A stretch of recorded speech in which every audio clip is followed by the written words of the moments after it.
இயேசு கலிலேயாவில் நடமாடி வந்தார். யூதர்கள் அவரை கொல்ல வழி தேடிக் கொண்டிருந்ததால் அவர் யூதேயாவில் நடமாட விரும்பவில்லை. யூதர்களின் கூடார விழா அண்மையில் நிகழவிருந்தது. தம் சகோதரர்கள் திருவிழாவிற்கு போன பின் இயேசுவும் சென்றார்.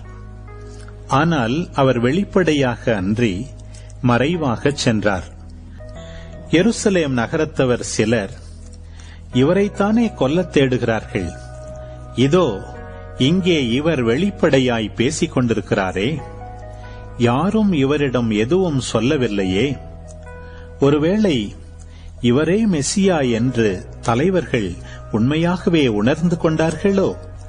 ஆனால் மெசியா எங்கிருந்து வருவார் என்பது யாருக்கும் தெரியாமல் அல்லவா இருக்கும்? இவர் எங்கிருந்து வருகிறார் என்பது நமக்கு தெரியுமே என்று பேசிக்கொண்டனர்.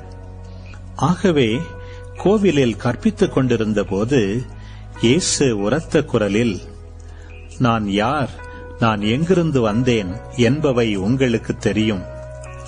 ஆயினும் நானாக வரவில்லை, என்னை அனுப்பியவர் உண்மையானவர். அவரை உங்களுக்கு தெரியாது, எனக்கு அவரை தெரியும். நான் அவரிடமிருந்து வருகிறேன், என்னை அனுப்பியவரும் அவரே என்றார். இதை கேட்ட அவர்கள் இயேசுவை பிடிக்க முயன்றார்கள். எனினும் அவருடைய நேரம் இன்னும் வராததால் யாரும் அவரை தொடவில்லை.